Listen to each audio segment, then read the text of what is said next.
welcome to the Theology Pugcast. It's great to have you with us. And I'm C.R. Wiley. I am a pastor. I've been a professor of philosophy. Did that years ago.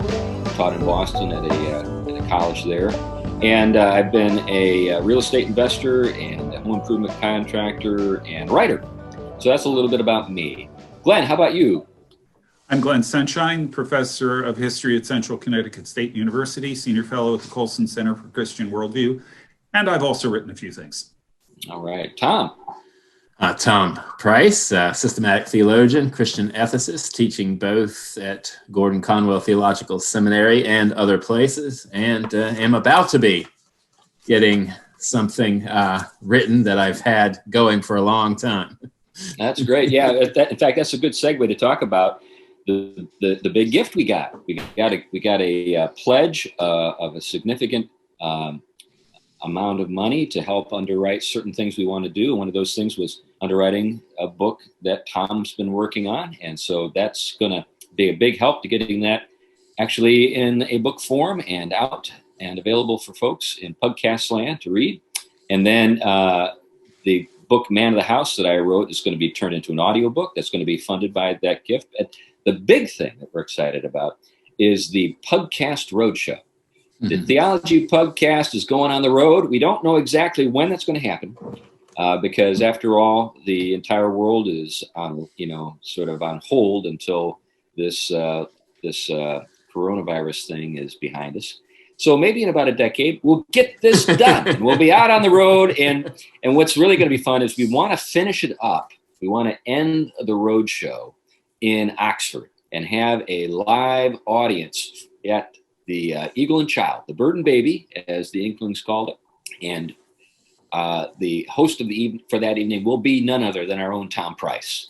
Anyway, so we're excited about that. But if you want to be a host city, if you have a pub that you think would be a great location for us to have the show, and you got some folks that you think would love to be a part of the audience for a live recording of the podcast, let us know. By the way, we also have a website that should be up by the time this show posts. And it's been in beta. You know how that is, all you techies, that means we've been trying to make sure everything is right with it. But it's looking good, and we think that it'll be up by the time this show posts. And that is at, you guessed it, theologypugcast.com. I believe that's what it is. It may be thetheologypugcast.com. But anyway, it's there, hopefully. At least it was the last time I looked. And it's going to be great. Anyway, today is my day. As you know, Pugcast fans, we share the responsibility for introducing the topic of the day, and today is my day. And I'd like to talk about something that was published back in 1967 in the journal Science. Yes, I'm going to have us talk about Lynn White Jr.'s notorious, infamous, famous article, The Historical Roots of Our Ecological Crisis. Anyway, now, if you are at all familiar with the debate surrounding the relationship of Christianity to the environment and the role of Christianity's, or sort of the place of Christianity as it's currently understood in terms of its role in the degradation of the natural order because of things like the scientific revolution and the industrial revolution and all of that, you are probably aware of this article. Now, you may never have had the opportunity to read it, but you can read it. It's, I believe, available in the form of a PDF right at the Science, the website, the journal Science. And I think that if you have never downloaded anything there before, you get like one free download. It's one of those things. And you could go there and look up this article by Lynn White Jr. and read it for yourself. Now, ironically, Lynn White Jr. was not a scientist. He's publishing in the journal Science, but he's actually an historian. He's one of your colleagues, Glenn. He's one of your guys, and he published this article. Now, let me just give you a little bit of a go ahead. Quick note: he did a wonderful book called Medieval Technology and Social Change. That's the one you should read. Well, actually, in this article, one of the things that I think you come away with when you read this is that he provides a valuable corrective to the idea that the Middle Ages, the medieval world, was anti-intellectual, anti-science, anti-innovation, sort of hidebound and stuck in its ways and unthinking. Actually, it was quite the opposite. It was the medieval world, particularly in the Latin West, was really a very fertile. It was very fertile ground for innovation and invention. And if it wasn't for that period of time between 800 AD 800 and about AD 1200, maybe 1400, we wouldn't have science. We wouldn't have many of the labor-saving devices that we take for granted today. And so, yes, absolutely, Lynn White is not a bad guy. I think that his take is one-dimensional, though, when it comes to the ecological crisis, and I think that's one of the things that we want to talk about. But the thing that people need to realize is that when it comes to the work of apologetics in our day-to-day, too many of us kind of live in kind of the Josh McDowell sort of 1950s, 60s, 70s framework where we're answering questions. So people are asking the question, why is the sky blue? And we're saying 2 + 2 = 4. Our responses are not responding to the questions that people are asking. And one of the questions that people are asking is, why is there why are we so concerned about the environment? What's happened? How did we get here? That's the sort of question that people are asking. That's a question that people are asking. And when they ask that question and they look for some kind of historical account, they come across Lynn White's famous or infamous, depending on how you look at it, essay, "The Historical Roots of the Ecological Crisis." Now, if you're wondering, why do all the people who commiserate, worry about, wring their hands about the environment, why don't they turn to the church or to Christian history or to Christian theology for guidance? Well, I think in part the reason can be, Lynn White can be fingered here as part of the reason why they don't, or a reason why they don't. Because what he essentially says is that if it wasn't for the Latin Church, meaning Catholicism and Protestantism, we're talking about the church in the West, meaning Italy, Spain, France, Great Britain, Germany, Netherlands, Scandinavia, so forth. Anywhere where Latin was the language of worship, was used liturgically, as opposed to Greek, you're going to have, you're going to have the Western Church, and it's that expression of Christianity that Lynn White says is the problem. Now, one of the things I think that we need to get over is the idea that, as I already noted, the Middle Ages, the medieval world, was this benighted period of time where no one was interested in anything that wasn't, an explication of the tradition. There was no innovation or anything like that. Exactly the opposite was the case. And one of the things that this essay does is demonstrate that, I think, beyond doubt. The reason why, as I noted already, we have so many marvelous inventions and we have the sort of the scientific frame of mind, or even the project that we call modern science, is because of some things that occurred in the West. Now, what I'd like to do is read a little bit from the essay. But before I do that, I know I've said a bunch of stuff, and you guys are probably chomping at the bit to say something about Lynn White or about this whole thing or this whole problem. Because, I think that many of us, are still sort of living with the kind of the aftertaste of the Enlightenment's critique of the Western Church and Christianity, in which it was blamed for holding back progress. Yeah. And now here we have Lynn White saying, no, exactly the opposite was the case. Christianity is the thing that provided the impetus for what we now know as progress. And that, according to Lynn White, is precisely the problem. In other words, Christianity was blamed before, and Christianity is blamed again. It just the problem is different. We just keep getting blamed. Anyway, any thoughts about that? In terms of just sort of rehabilitating the Middle Ages, I have a quick set of things that I use in some of my presentations on inventions that come from the Middle Ages. Yeah. And I'm going to read you the list I've got here. Okay, please do. Okay, the heavy wheeled plow, which enables you to plow in heavy clay soils rather than the scratch plow the Romans used, where you basically only could work in sandy soils.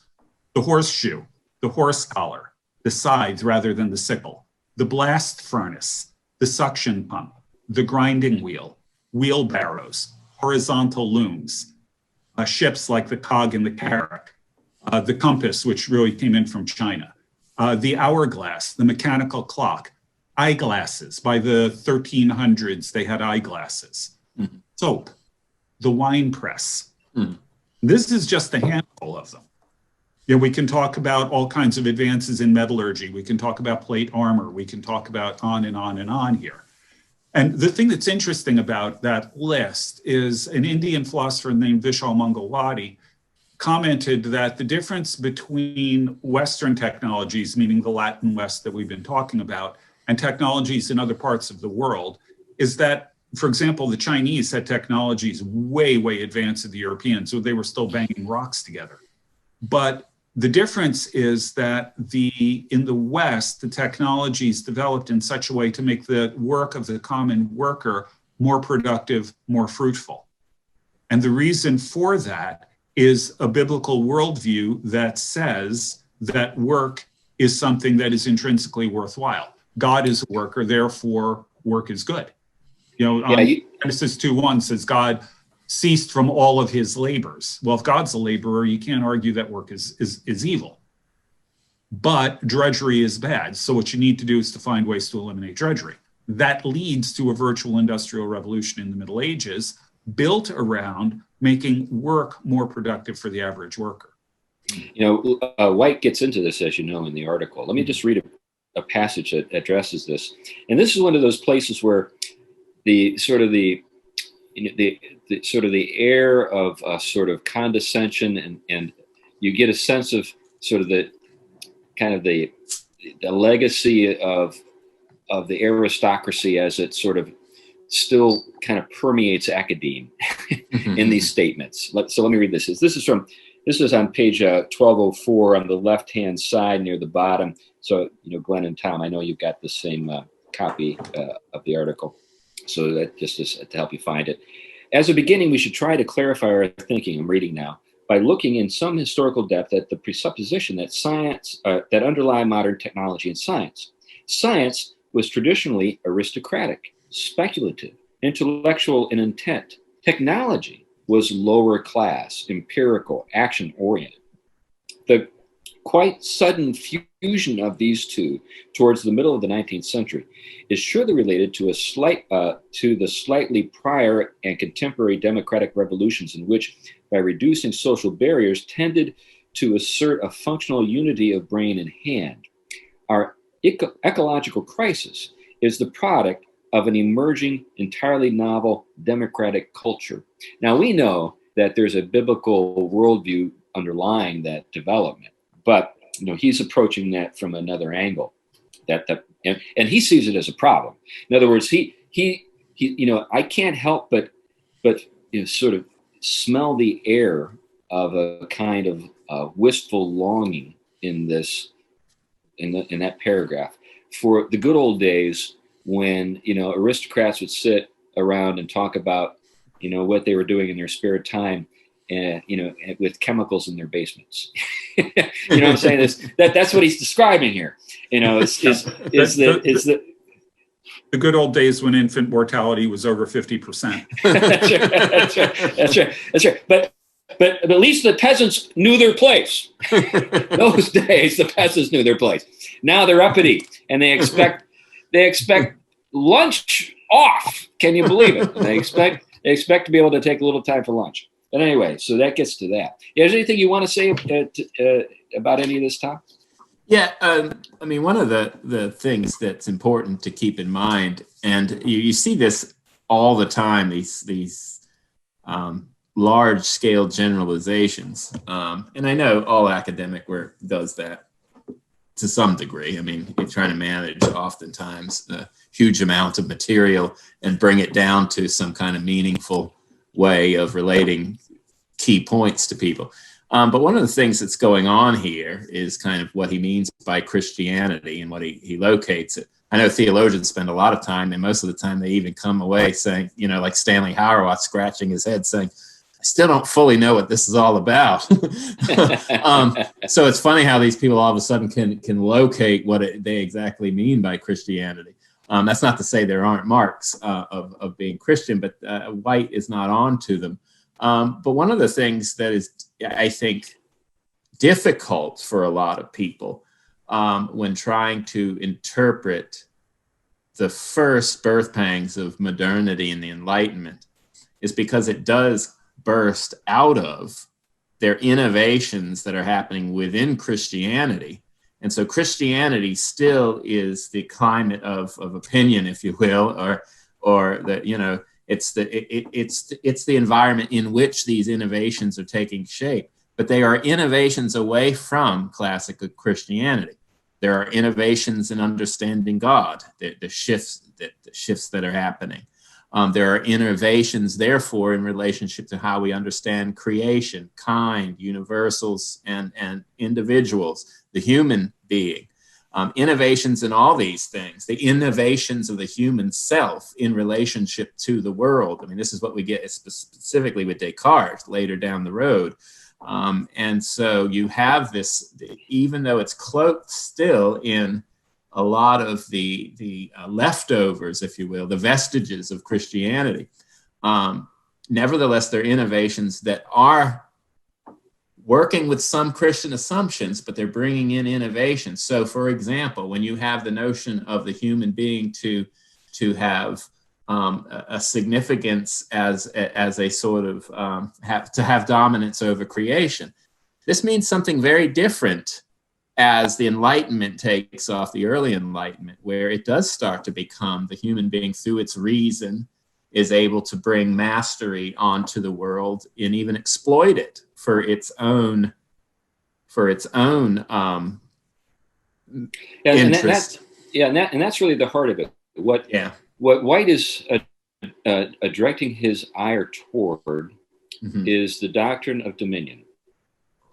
The idea that human beings are made in the image of God, and that the world is drained of its significance and the spiritual sort of presence that it had been known or believed to possess in a wide range of, you know, religious and theological environs.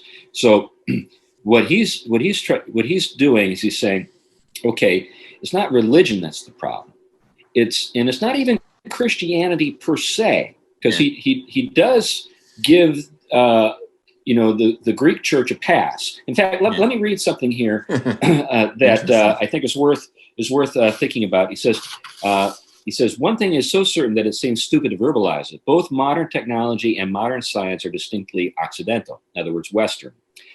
And now he goes into I think a fairly, well, he does what Glenn just did. He provides some data to support that assertion. He says here a little further down, the leadership of the West, both in technology and in science, is far older than the so-called scientific revolution of the 17th century and the so-called industrial revolution of the 18th century. By the way, that's probably news to a lot of folks who are listening. Then let me return to the article. These terms are in fact outmoded and obscure in the true nature of what they try to describe.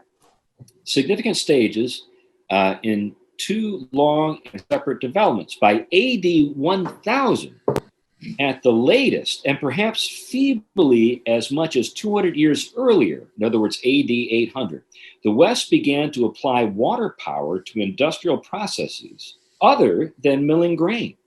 This was followed in the late 12th century by the harnessing of wind power. From simple beginnings, but with remarkable consistency of style, the West rapidly expanded its skills in the development of power machinery, labor-saving devices, and automation.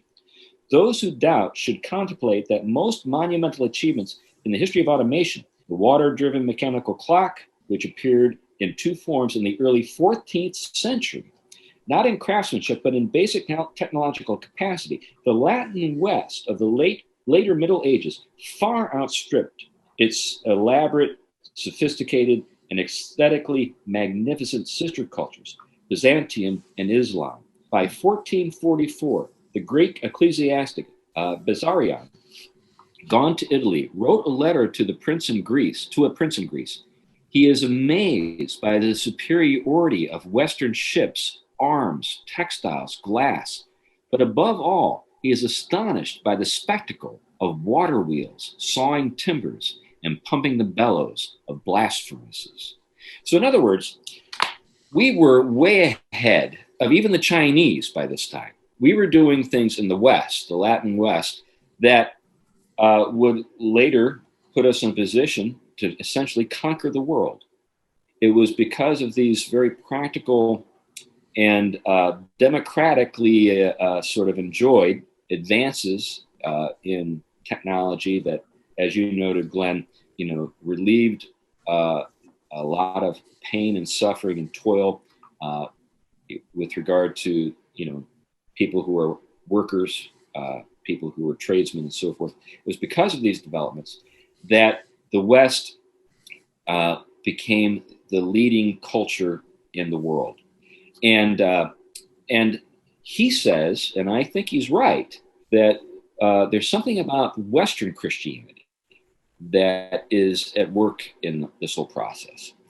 And I think that, he attributes it to a preference for morality, to intellectual pursuits with regard to how the Christian faith is understood and practiced in the West as opposed to the East, and I think he's got something there. But I think that it's the excesses that he seems to throughout the course of the article. It seems as though that once this train has left the depot in the year 1000 or the 11th century or 12th century or whatever, there was just no stopping it.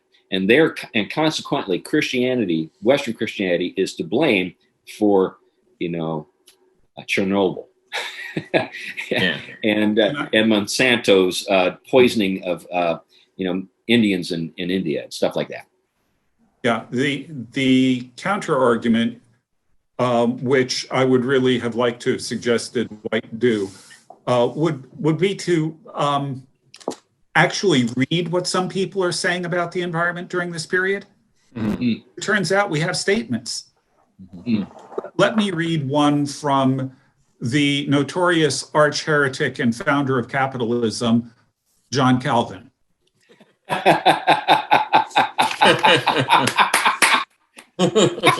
So we're gonna have some. What you should have done. What you should have done, Glenn, is you should have read the statement and said, "Who said this?" And then everybody would say, "Saint Francis of Assisi." But no. This is a commentary by Calvin on Genesis 2:15, God placing man in the garden. I'll just read the whole thing. Moses now adds that the earth was given to man with this condition, that he should occupy himself in its cultivation. Whence it follows that men were created to employ themselves in some work and not to lie down in inactivity and idleness. This labor truly was pleasant and full of delight, entirely exempt from all trouble and weariness. Since, however, God ordained that man should be exercised in the culture of the ground, he condemned in his person all indolent repose. Now, this is the key point. Wherefore, nothing is more contrary to the order of nature than to consume life in eating, drinking, and sleeping, while in the meantime, we propose nothing to ourselves to do. Moses adds that the custody of the garden was given in charge to Adam to show that we possess the things which God has committed to our hands on one condition, that being content with a frugal and moderate use of them, we should take care of what shall remain. Let him who possesses a field so partake of its yearly fruits that he may not suffer the ground to be injured by his negligence. But let him endeavor to hand it down to posterity as he received it, or even better cultivated. Let him so feed on its fruits that he neither dissipates it by luxury nor permits it to be marred or ruined by neglect. Moreover, that this economy and this diligence with respect to those good things which God has given us to enjoy may flourish among us, let everyone regard himself as the steward of God in all things which he possesses. Then he will neither conduct himself dissolutely nor corrupt by abuse those things which God requires to be preserved. You see, that would just so complicate his argument that it would have prevented him from actually publishing this. The point is fundamentally simple. God made the world, he put us to work in it, and he expects us to steward it, to handle it properly, to take good care of it, to not be excessive in our plundering of the environment or anything like that. Calvin's not alone. Right. There's attitude in this period that we are stewards of the ground, but the earth is the Lord's, not ours. Yeah. Right. Yeah. This is what I mean is the emphasis on having exploitation and indulgence is not so. These come from innovations that are moving away from Christianity. We've talked about the innovations in the doctrine of God as shifting it to the emphasis on power and dominance. Human beings made similar to God now therefore can enact that kind of imposition of meaning, significance, and everything else onto the world and use technology to do it and to bring it basically in conformity to the human and for human needs or wants or desires. And I'm not saying every Enlightenment figure wanted to exploit the way, because they at least had certain virtues in place that some in place, but on the other hand, they have some that we wouldn't be appreciative of today. But those things are not the implication of Christianity. They're not driven by its biblical source in any sense of the word. And none of its key theologians are out there telling people to this talk of dominance in that way. It is always a stewardship, and it is always under the rule of Christ, which is there, the unity of creation, and the one who affirms everything's goodness and its kind. Really, you have to have a certain set of conditions in place to start the exploitation, right? One is you have to have an idea of dominance that is going to do that. But then you have to rid the world of you have to rid the world of biblical kinds or universals so that there is no real meaning to anything other than what we give it. And if meaning is arbitrary and imposed, then therefore everything's meaning is ultimately, at the end of the day, something that the human beings are the ones who are giving it. So if it's only there to gratify or serve the individual or certain human ends, then there isn't going to be a recognition of the dignity of the creation and the distinct kinds and their own flourishing, because one doesn't see them really as anything that holds a moral claim on them. Well, I think that what you're doing here, Tom, is pointing out the error in sort of the larger framework of his argument. He's failed to properly understand how later developments during the scientific revolution and the industrial revolution and prior to that, the Enlightenment, or prior to those things, the Enlightenment, how those things were sort of given free rein. These tendencies were given free rein because the constraints or the restraints had been removed. In his mind, he fails to address both, I think, the biblical constraints that were observed throughout the West in terms of application of things like Sabbath and feasts and periods of time when things were given their rest. But also there was I think there's a tendency to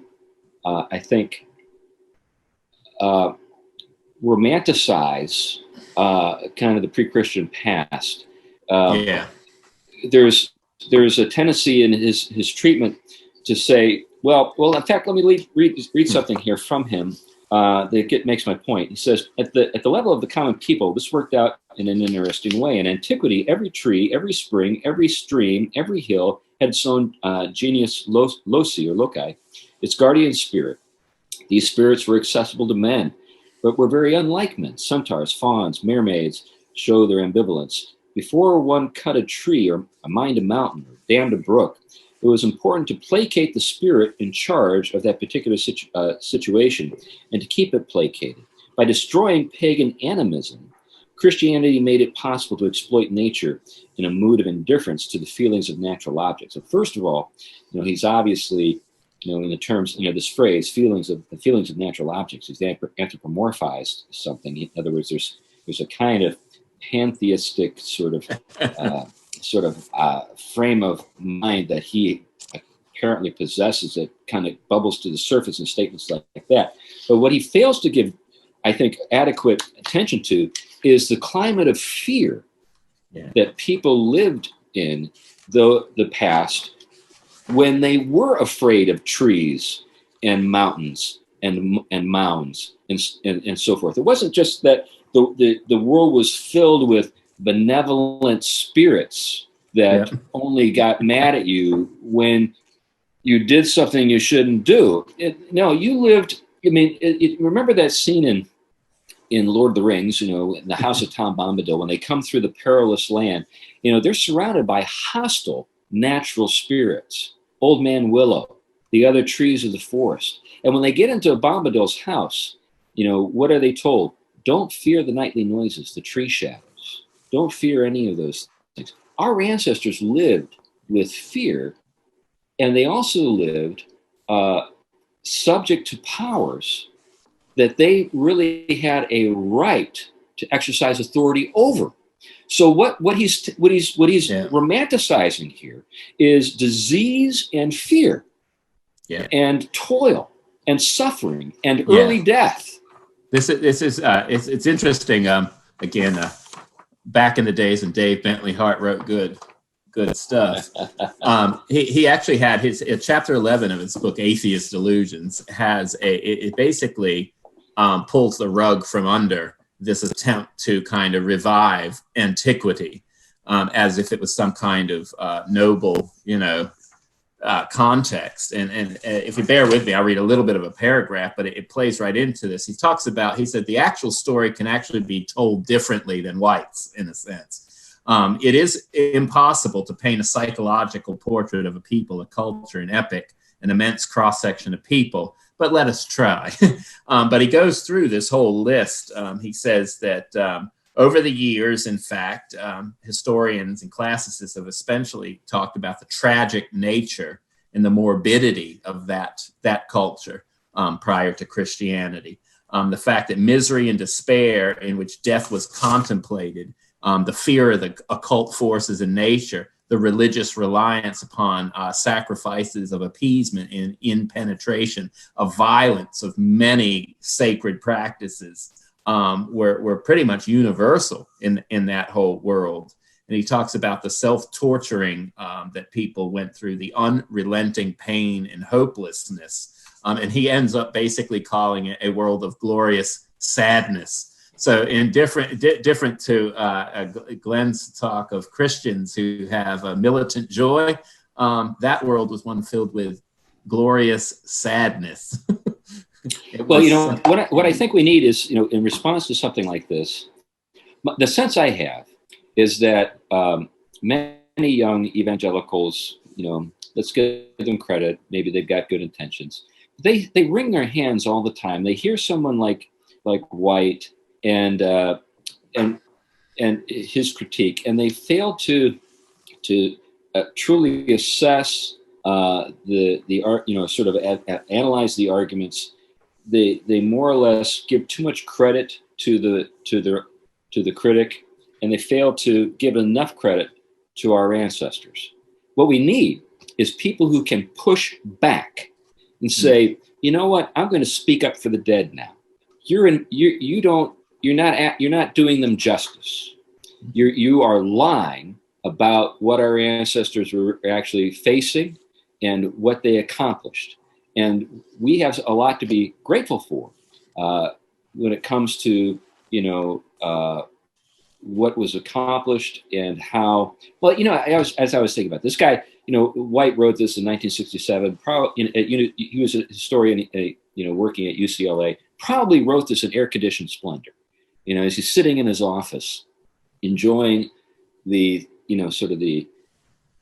things that we take for granted in the modern world, and criticizing the people that made those things possible, blaming them for everything that was going wrong in the environment. In terms of our treatment of the environment.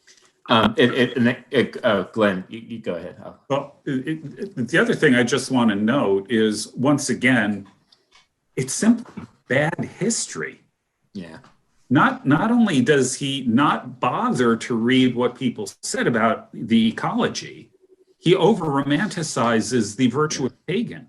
Yeah. The Sahara Desert was caused by those animists overgrazing. The Sahara used to be a grassland. They overgrazed it.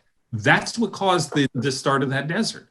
The Mayan civilization fell because of deforestation, massive amounts of deforestation. These guys were not treating the environment as some sort of pristine thing that they needed to reverence. They used it every bit as much as anybody else does. Now, they may have done sacrifices to different kinds of gods and things like that, but that didn't stop them from exploiting the land. Yeah, that was when they said, we're sorry for exploiting the land. Let's sacrifice this guy alive. Let's rip his heart out right here on this altar right now. Now, what really I think we should, what happened, when I think about this, I think this is just so easy to refute. Why aren't more people refuting it? Well, I also wonder about why aren't people listening when it is refuted? And this gets back to, a problem that we've talked about many times. When people talk about, back in those benighted Middle Ages, people believed that, the earth was the most important thing in the universe. After all, they thought it was at the center, or they all believed that the world was flat. I mean, it doesn't matter how many times you tell these people, no, that's not what people thought. Let me explain to you how they really understood things. It doesn't matter how many times you do that or how many documents you produced and present to them. They just continue to believe things that were not true. And my conviction is they want to believe the things that are not true. And they don't want to believe the truth. And the truth of the matter is that the very convictions about the value of the natural world that this guy, White, is celebrating and trying to promote, they owe their origins to the Christian faith. That's one of the things he doesn't explore. Why do I care about any of this stuff? Yes, that's what I remember. Rowan Williams once asked Richard Dawkins. He says, "Why is he so absolutely in love with nature?" Right, he said, right. "Where is that? Where is that love coming from? I mean, really, there's a certain relationship to it that it isn't necessarily a given on the surface."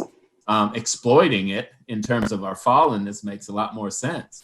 So to actually care and cultivate and see it as a place of wonder already assumes a set of things that are stepping you away from what in the fallen world is a given.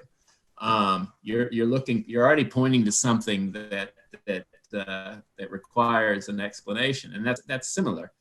This is another part of the complication that, and I'm going to talk as White more as a modernist than a postmodernist, but this is one of the things is they don't realize that their whole value system was so invested with Christian assumption, all the while cutting basically sawing the limb off of the tree. And this is what gave them postmodernity, is the fact that, Nietzsche's whole point is you can't have that tree if you're being honest, so you might as well keep cutting. But when you do, you don't get, other than just as a, like you said, a willful commitment that is just, it's you preferring that there be a creation to value versus not. Postmodernity has nothing inherent within its set of assumptions and beliefs and commitments to have them value the environment, other than just maybe out of securing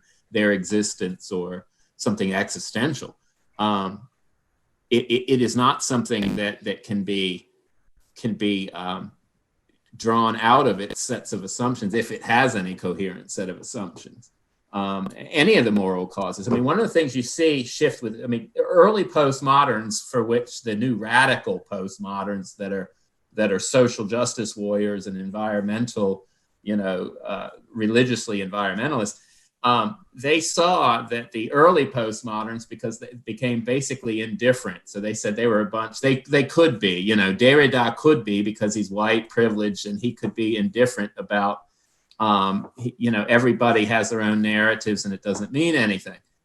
So the people that didn't have the same privilege said, well, this doesn't deal with us feeling threatened by those that do, so we got to absolutize it. So we'll take postmodernity to dismantle modernity, but then we're going to create an arbitrary set of absolutes to privilege our cause. And so environmentalism is one of these. They care about the environment, but why? Well, that's the point. If we're talking about being consistent, if we're saying this is just simply one set of arbitrary commitments against another, why should I listen to anything you have to say? Why don't I just go ahead and say, okay, fine, I'm a white supremacist, I win. I'm going to just be very intentional about that from now on. I'm just going to pursue that, and you already told me it's a woman's thing or a black thing I wouldn't understand. Fine, I don't understand. Well, you don't understand what it's like to be me either, and I'm just going to pursue my thing. And just too bad for you. And see, that's why they had to move to militant absolutism, because of their fear of that very Nietzschean thing. Right. And by the way, we've been there before. The Assyrians, the Assyrians would do that kind of stuff to you. Now, there is a coherence to the whole thing. It's irrational in a lot of ways, but it does hang together, because it's built fundamentally. What we're dealing with when we're dealing with modern environmental absolutists, we're really dealing with another version of critical theory, which divides the world up into the oppressors and the oppressed. The industrialized world is the oppressors of the environment. Therefore, the industrialized world is evil, the environment is good. And in the name of liberating the environment, we have to do whatever it takes to dismantle the industrialized world, capitalism and everything else. That then ties into their economic warfare theories. It ties into their racial theories. It ties into, pretty much all of them. They all tie together. It's built around this idea of oppression. And oddly enough, Lynn White is a precursor to this, even though he's a hardcore modernist.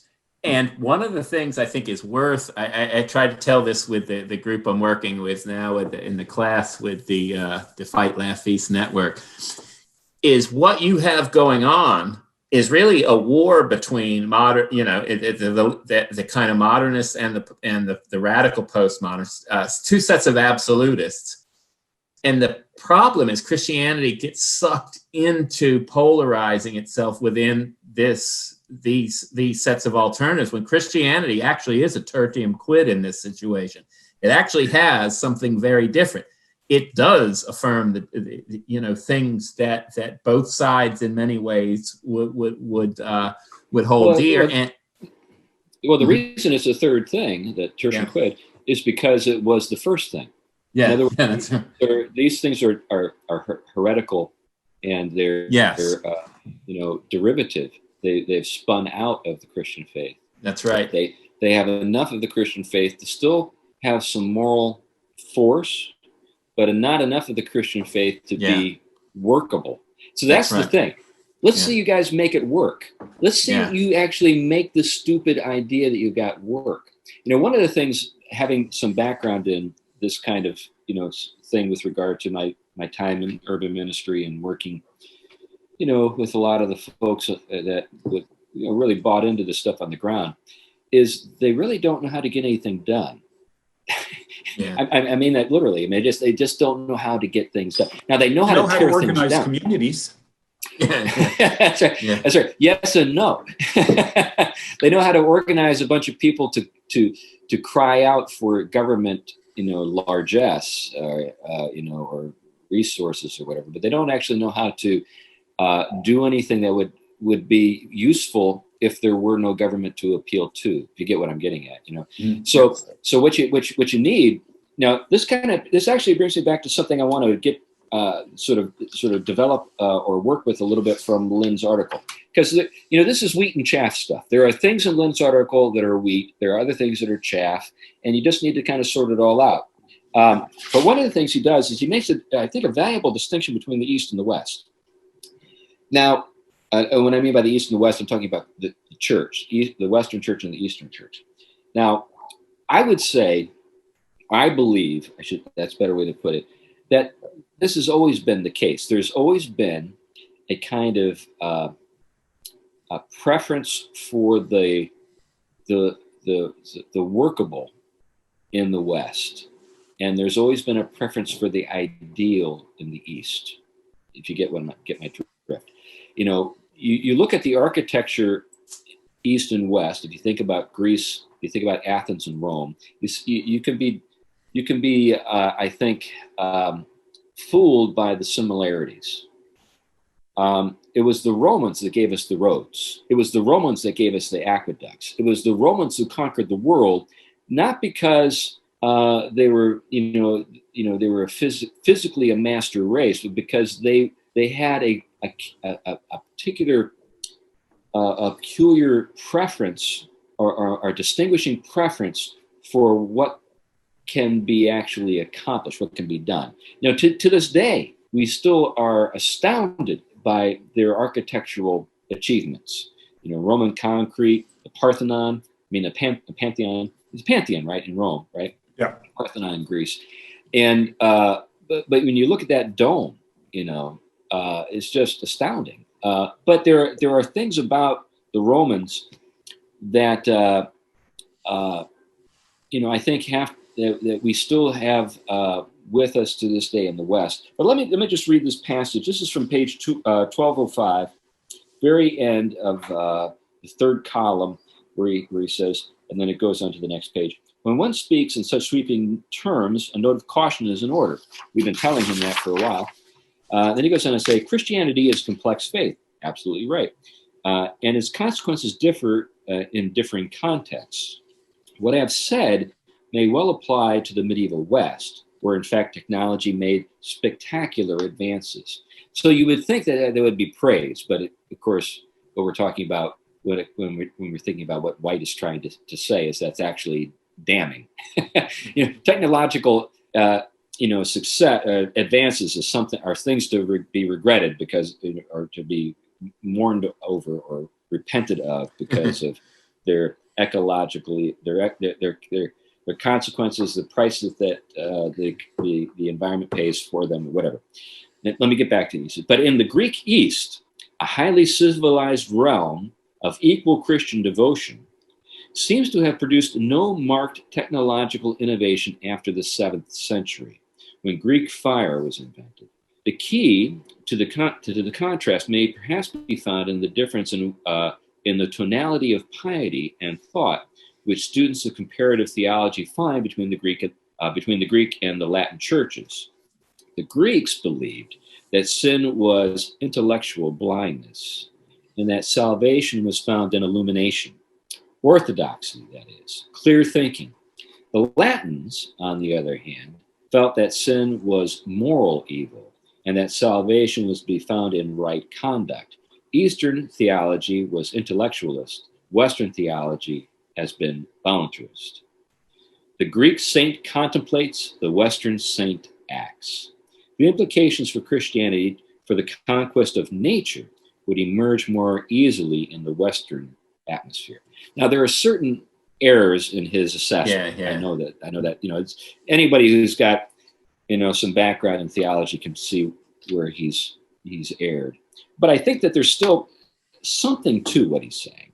There is a kind of, I think, disposition that does characterize, the West and the East, and they are different. And there does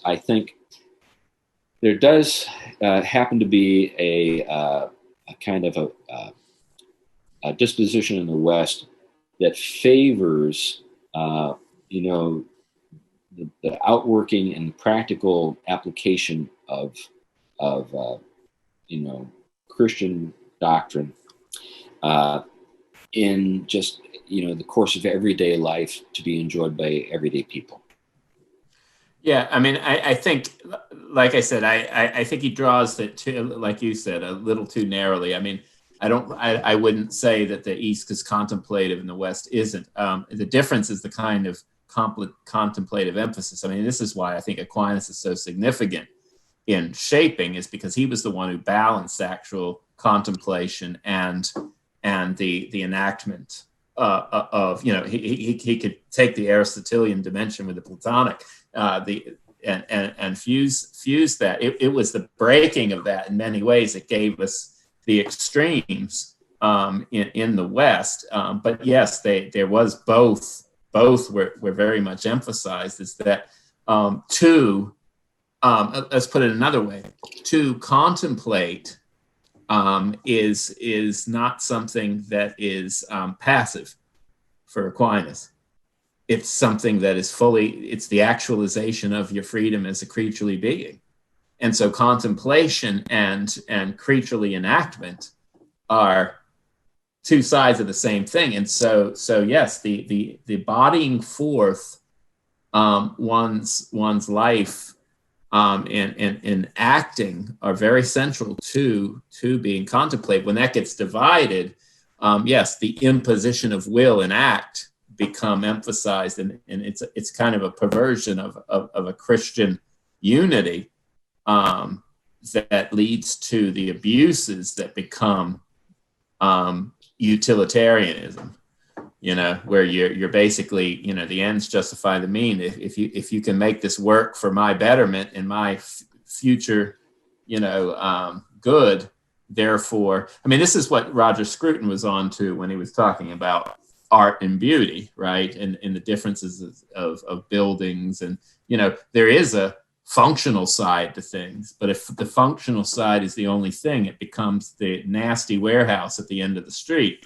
And so that would become something similar to what I think you could see happens with science when it's severed from that fuller picture that even Western Christians held in place. Yeah, I think that looking at the difference between the Greek and the Latin churches, I think a better contrast is probably found in the difference between what's technically called cataphatic and apophatic theologies. That is emphasis on God as revealed on the one hand versus emphasis on God as mystery on the other. So the West tends, I think, in their theologies to focus far more on revelation. This is the analytical element of the scholastics. It's the confessionalization, all of those kinds of things. The East is much more comfortable. I mean, they do some of that, and mm-hmm. it's not a complete hermetically sealed thing. Both sides have both. But the Greeks, I think, the Orthodox world, I think, tends to emphasize the idea of God as mystery, that he is beyond our ability to really understand, that we can never know anything about God's essence. We can only know his energies. We can never know the mind of the Father. We can only know the mind of Christ, perhaps. These kinds of things. And I think it's that more than the contemplative or activist thing that that White talks about, I think it's that really distinguishes the two. And that is also, I think, an important element in determining the trajectories of the two. Well, we should probably start wrapping things up here.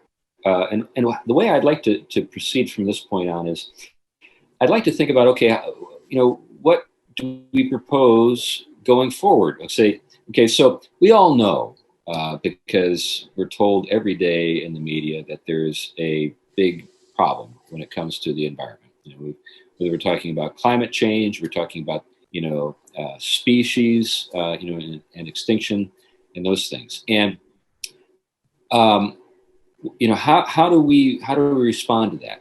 Well, one of the things that Lynn does to his credit, or White does to his credit, is he, rather than just saying, well, forget Christianity, he actually digs into the Christian history, sort of rummages around in Christian history and identifies what he thinks is a good person to learn from. And that's St. Francis. He says, St. Francis, brother moon, sister sun, or whatever it is, brother sun, sister moon, whatever, and the whole idea of preaching to creation and all that kind of stuff. The idea is that, the creation has, a basis, you could say, I suppose, a right to be that doesn't depend on our use. And I think that's his point. In other words, this is something of value in and of itself. And we don't ascribe value to it. We don't draw value from it or make value, with it. We recognize it as valuable as such. And I think that we've already talked about stewardship and how that's implicit in, our understandings of stewardship.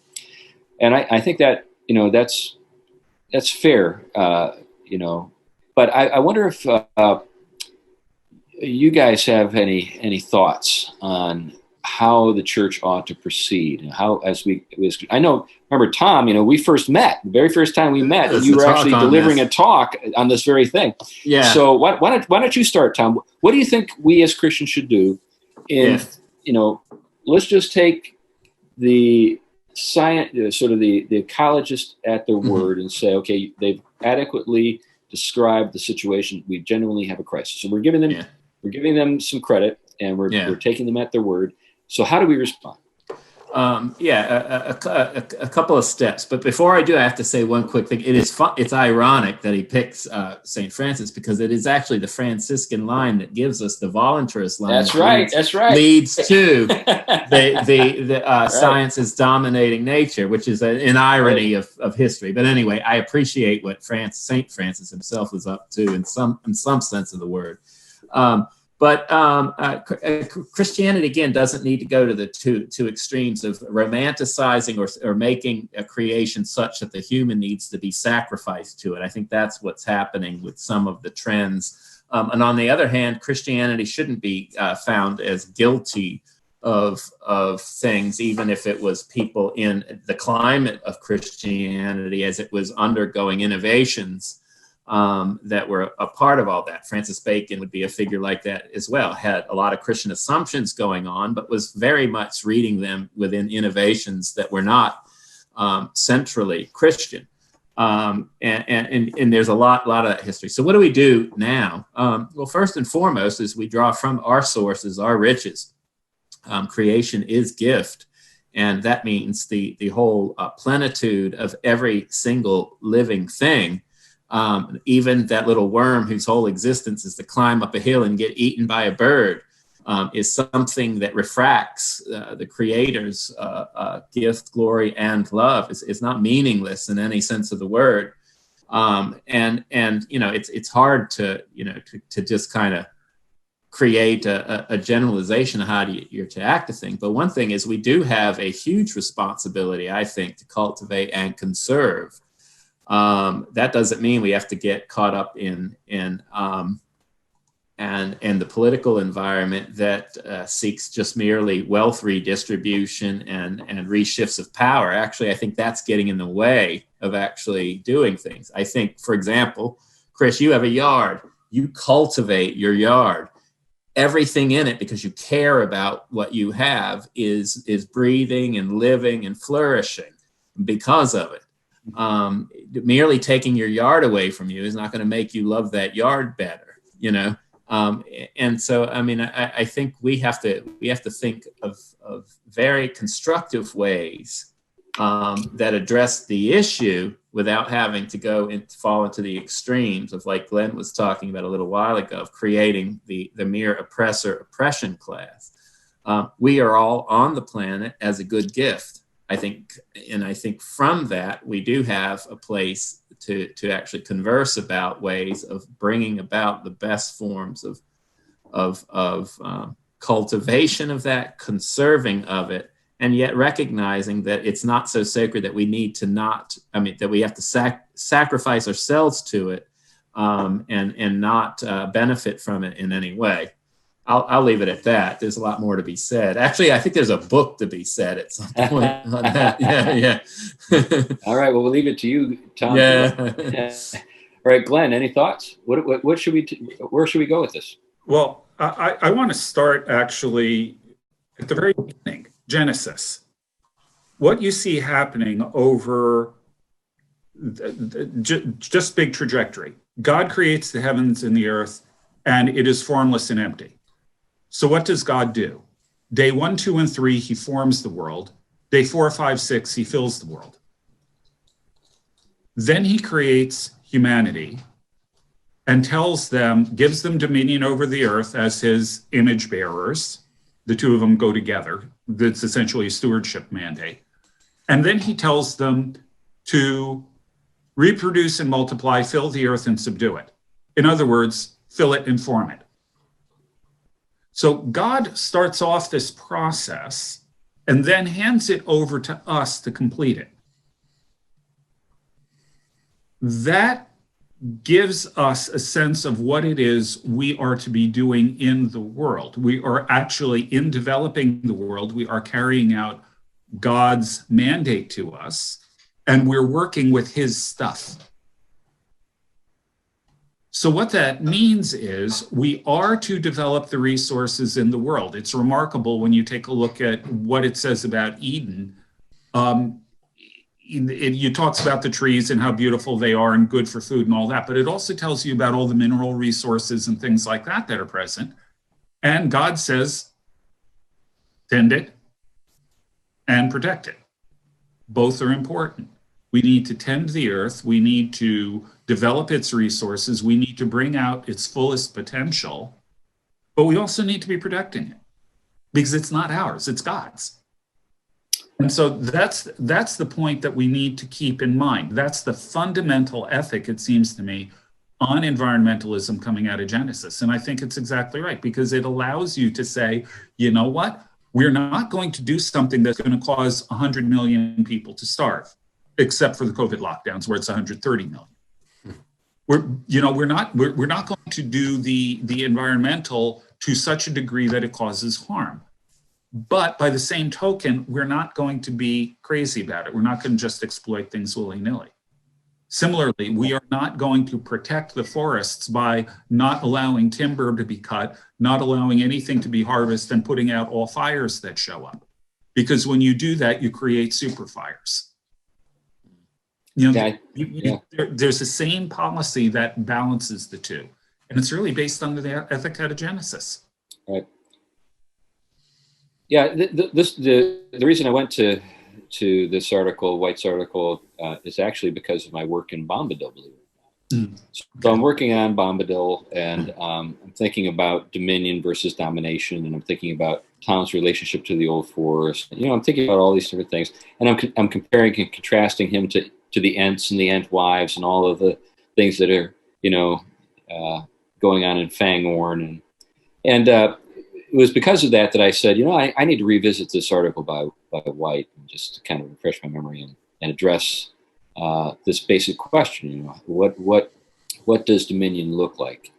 And one of the things that I'm addressing in my book is a distinction between dominion and domination, and that dominion has a kind of, well, there is a place for us to make our home. So remember, with Bombadil, he has a house, and he shares a house with his wife Goldberry.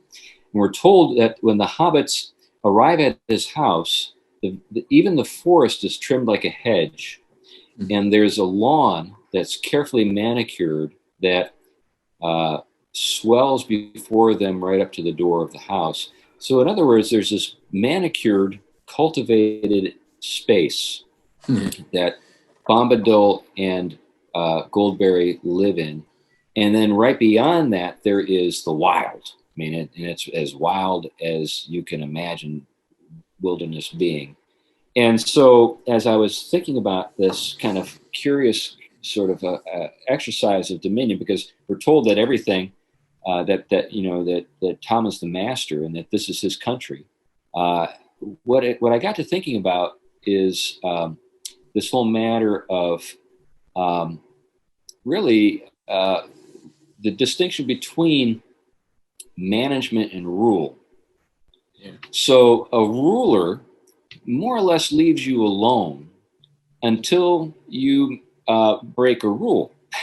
Yeah. And then the ruler intervenes and sets things right. That's what we see with Bombadil with Old Man Willow. And Old Man Willow is doing something terribly unnatural. He's eating hobbits. And so he intervenes and he delivers the hobbits, and he reminds the Willow of what his job is. Eat dirt, drink water, go to sleep, be a tree. Stop eating hobbits. And then, the hobbits go to his house and they enjoy this marvelous domestic sphere. I think that what comes to my mind, I'd like to wrap this up with two, biblical standards or laws or sort of doctrines. First being the Sabbath rest that is given to the land. There are times in the sort of the practice of practice of agriculture in Israel where the land is given its rest. There's a sense in which there's a boundary that is reinforced by God, or is established by God, that distinguishes the land from the stewards. So the Israelites are supposed to stop being productive for a period of time, let the land do its thing. Now, we know today that the reason why soil is fertile is because there's all kinds of wild stuff going on at a microscopic level in the soil, and that's why it's fertile. So there's stuff going on all the time that's wild. It may not be the old forest, that kind of wild, but it's still wild. In other words, we're not fully capable or responsible of doing all the stuff that needs to go on. Now, we can encourage it. We can make sure the conditions are good for it. And I think that's what, giving the land its rest is all about. There are times when fields are to be followed, to just not be used for agriculture. They're just supposed to just sit there and recover from the work that they've been put to. And so they're to have the fields are to have their Sabbath rest, and then the whole is supposed to have a Sabbath rest. So there's that idea. Now, another idea is found in Romans chapter 8. Now, Tom, you said that creation is a gift, but there we see in Romans 8, we see Paul tell us that we are a gift to creation. Yeah. So in other words, creation it doesn't look at us like some kind of adversary. That's right. That's right. It looks at us and says, you hold the secret to our fulfillment, to our very life, what we were made for. Yeah. So, we are a gift to creation. This never occurs to White. This never even occurs to most Christian environmentalists. Yeah, they usually think of human beings merely as a curse.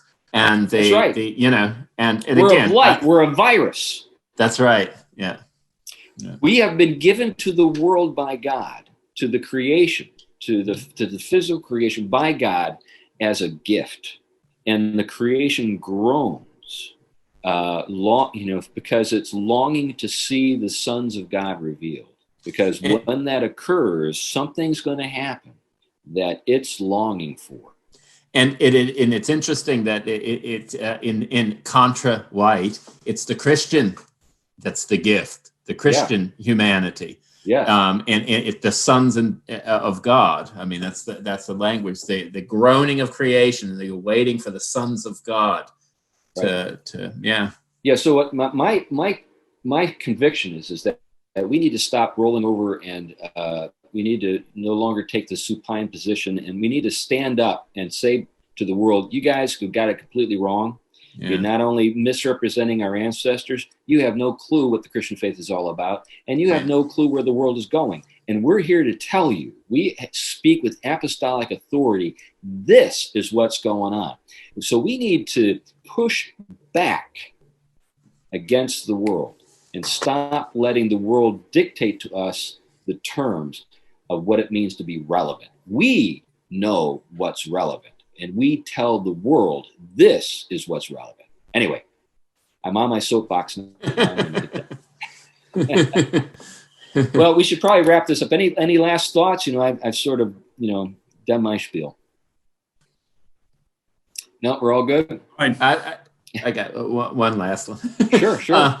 I think one of the things in wrapping up is that this is exactly right. Christians don't need to kind of be labeled, positioned, and then humbly accept that kind of definition, but we're required to speak the truths in love and offer actually something. I mean, we have riches that have the answer to everything. We forget that. We have riches that have answers to all of, that's why creation is awaiting what the Christian has to say and do.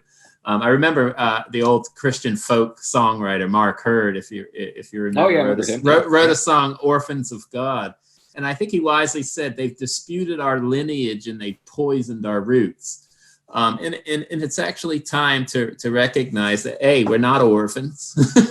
And secondly, your disputations and poisonings are not true. And until you get us right, then you're working off a straw man. And we actually have something to say. We have something liberating to say, and for the true healing of creation as it is related to Christ in God.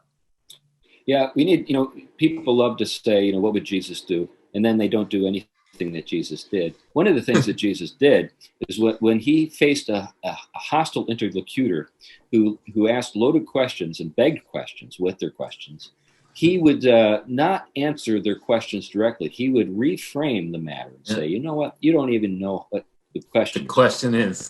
It's rabbinical. Let me tell you what the question is. This is the question. You answer it. Now, anyway, with that thought, we should wrap up because we've gone a little long. Anyway, thanks a lot for listening to the Theology Pugcast. We wish you a Happy New Year, because by the time this episode comes out, New Year's will be just around the corner. And we look forward to being with you in the year 2021, which we hope will be a lot better than 2020. Anyway, bye-bye. Bye now.